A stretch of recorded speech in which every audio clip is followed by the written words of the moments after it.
Thank you for your time. Sir ظاہر ہے سر ہم نے کہا اطلاق تو اس کا جس پر بھی ہو، لیکن ایک فیصلہ دیا سپریم کورٹ آف پاکستان نے. آپ سمجھتے ہیں کہ مناسب فیصلہ ہے سیاستدانوں کی تاحیات نااہلی اس طرز کی چیزوں پر نہیں ہونی چاہیے؟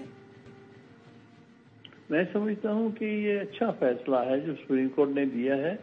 کیونکہ آئین میں کہیں واضح طور پہ تو نہیں لکھا ہوا تھا کہ نااہلی کتنے عرصے کے لیے ہونی چاہیے. دوسری بات یہ ہے کہ اس کے پہلے جب الیکشن ایکٹ کو انہوں نے امینڈ کر کے 5 سال کا کیا، میں سمجھتا تھا کہ اس طرح سے نہیں ہو سکتا، کیونکہ یہ آئین میں ایک شک ہے جس کو سپریم کورٹ نے انٹرپریٹ کیا ہے. انٹرپریٹیشن میں یہ کہہ دیا کہ اگر کوئی شخص آرٹیکل 62(1)(f) کے تحت نااہل ہوتا تو زندگی بھر کے لیے ہوتا. اس کو سپریم یا کانسٹیٹیوشنل امینڈمنٹ سے معاملے کو ہٹایا جا سکتا ہے، بدلا جا سکتا ہے، یا پھر سپریم کورٹ ہی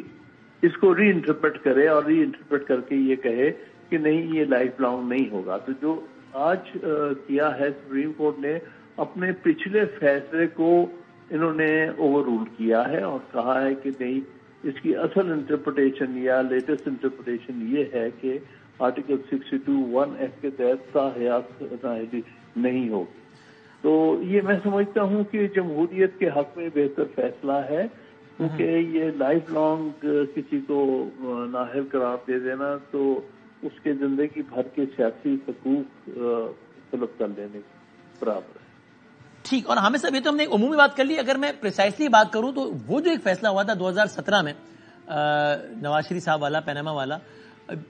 آج آپ دیکھتے ہیں تو آپ کو لگتا ہے you have reasons to believe, یعنی آپ کو لگتا ہے کہ بالکل ایک میرٹ پر ایک فیصلہ ہوا، یا you have reasons to believe کہ اس میں اور عناصر بھی بروئے کر آ گئے تھے جس کی وجہ سے پہلے نااہلی ہوئی پھر وہ تاحیات بھی ہو گئی؟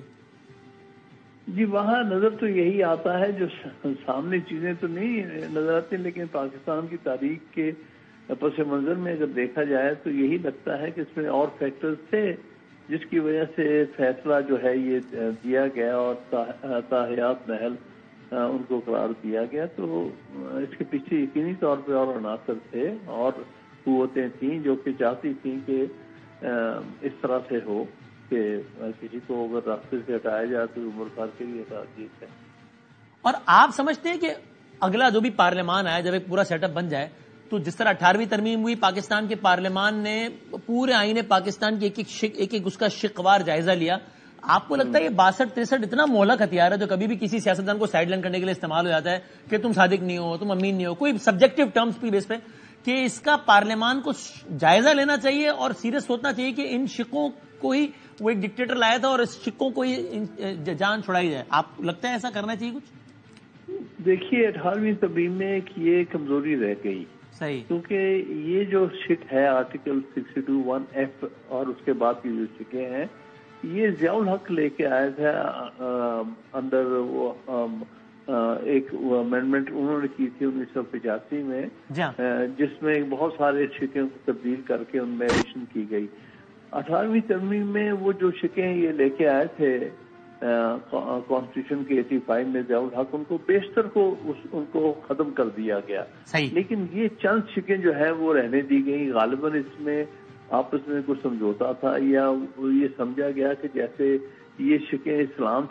کے حوالے سے ہیں تو اس لیے ان کو نہ چھیڑا جائے. اس سے کچھ ایسی پارٹیز ہیں یا کچھ طبقات ہیں جو کہ ڈسٹرب ہوں گے. کسی مخصوص وجہ سے اس پر جو ہے شکوں کو نہیں چھیڑا گیا، ورنہ اگر دیکھا جائے تو آئین کا جو اوریجنل آرٹیکل 62 ہے اور 63 ہے وہ درست تھے، اور یہ وہی اہلیت اور نااہلیت کے بارے میں اچھی شکیں تھیں اس میں، اور ان میں مزید اضافے کی ضرورت نہیں تھی، جس کی وجہ سے، اور یہ اضافہ بھی لانے والا ایک ڈکٹیٹر تھا اور اس نے لایا بھی ایک اپنے ایک حکم، اپنے ایک مارشل لا آرڈر کے تحت، یہ سمجھے ایک کانسٹیٹیوشن ریفارم آرڈر کے تحت وہ لے کے. اب آپ سمجھتے ہیں اس کو آئین سے خارج کرنا چاہیے ترمیم کے ذریعے؟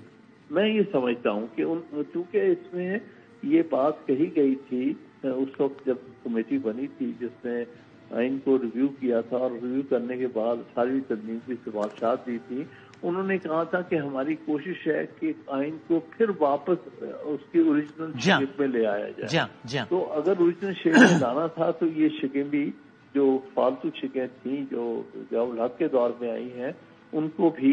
کا بھی خاتمہ ہونا چاہیے. اور حامد صاحب، کیا آج کے فیصلے کے نتیجے میں یہ بھی آپ کو تاثر ملتا ہے کہ اس بات کا بھی امکان بڑھ گیا ہے کہ سپریم کورٹ آف پاکستان شاید اس طرح کی سبجیکٹو چیزوں پر اب کسی کو نااہل ہی نہ کرے؟ یہ تو طے ہو گیا کہ نااہل کرے گی تو تاحیات نہیں ہوگا، وہ تو ٹھیک ہے 5 سال ہوگا، لیکن شاید نااہل ہی نہ کرے. اس کا بھی امکان کبھی ہو گیا کہ اب شاید کوئی اب یہ نہیں ہوگا کہ شاید اس الیکشن میں کسی کے کاغذات نامزدگی 62 کے تحت مسترد ہو جائیں اور 5 سال کے لیے گیا، یا کسی سیاستدان کو اس کے تحت سزا ہو، یہ اس کا امکان کم ہو گیا؟ میں سمجھتا ہوں کہ ایسے ہی ہونا چاہیے، کیونکہ دیکھیے وہ تو اگر کسی مقدمے کے نتیجے میں، جیسے آرٹیکل 63 میں تو کہا گیا ہے کہ اگر کوئی آدمی کنوکٹ ہو جاتا ہے اور اس کی سزا مل جاتی ہے تو پھر اس صورت میں وہ 5 سال کے لیے نااہل ہو جائے گا. وہ تو ٹھیک ہے، صحیح ہے، کیونکہ اس میں تو اس کا ٹرائل ہوا ہے، اس کو پورا موقع ملا ہے اپنے آپ کو ڈیفینڈ کرنے کا، اور اس کے خلاف ایک کرمنل چارج تھا جس کو ڈیفینڈ کر سکتا تھا. اس طرح کے جو بالکل جنرل قسم کی باتیں ہیں کہ کسی پر بھی جھوٹا ہونے کا الزام لگ سکتا ہے، تو ایسی صورت میں ان کی بنیاد پر بغیر پراپر ٹرائل کے اگر کسی کو آپ جو ہے آرٹیکل 61F کے تحت اب کر دیتے ہیں ڈسکوالیفائی، تو وہ غالباً اس کا ٹرائل کی، خاص طور پہ آرٹیکل 10(a) جو اب ہر ترمیم میں انٹروڈیوس ہوا ہے، جس میں کہا فیئر ٹرائل اور ڈیو پروسیس کے بغیر کسی کو سزا نہیں دی جائے گی. میں سمجھتا ہوں کہ یہ پھر اس کی وائلیشن بھی ہوگی. ٹھیک ہے. اچھا، اور یہ بتائیے گا حامد خان صاحب کہ وہ بس موونگ آن، آپ سے 1-2 باتیں اور کوئکلی میں پوچھ لوں. یہ بلے کے حوالے سے آپ خود بھی کیس لڑ رہے ہیں، ٹیکنیکلی اسپیکنگ، لیگلی اسپیکنگ سمجھائیے گا، اگر یہ بلے کا نشان نہیں ملتا، ہائیسٹ فورم سے بھی نہیں ملتا، ایک لمحے کو فرض کر لیجیے، تو کیا لیگلی پی ٹی آئی کے پاس یہ ایک آپشن ہے کہ کسی بھی اور جماعت سے، کہہ لیجیے شیخ صاحب کی جماعت، کہہ لیجیے خیمہ،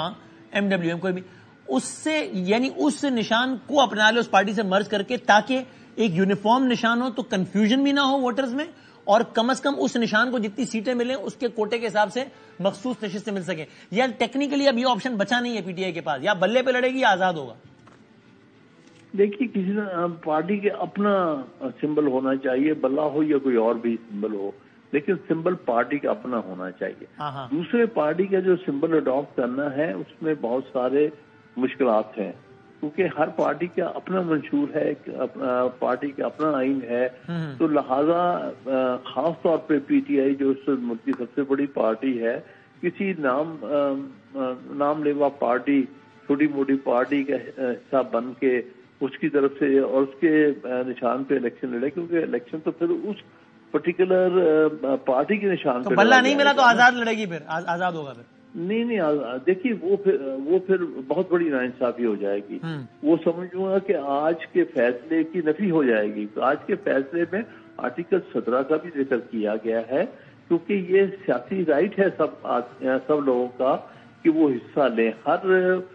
شخص کا رائٹ ہے کہ کسی پولیٹیکل پارٹی میں جائے، ہر شخص کا رائٹ ہے پولیٹیکل ایکٹیویٹی میں، اور پھر اکٹھے ہو کر ایک پولیٹیکل پارٹی بنانا بھی آپ کا رائٹ ہے. اور سر آخری سوال حامد خان صاحب، یہ اب ظاہر ہے سارے کیسز لگے ہوئے سپریم کورٹ پاکستان میں، آپ خود پیش ہو رہے ہیں چیف جسٹس پاکستان کے روبرو، پی ٹی آئی کو ایز اے پارٹی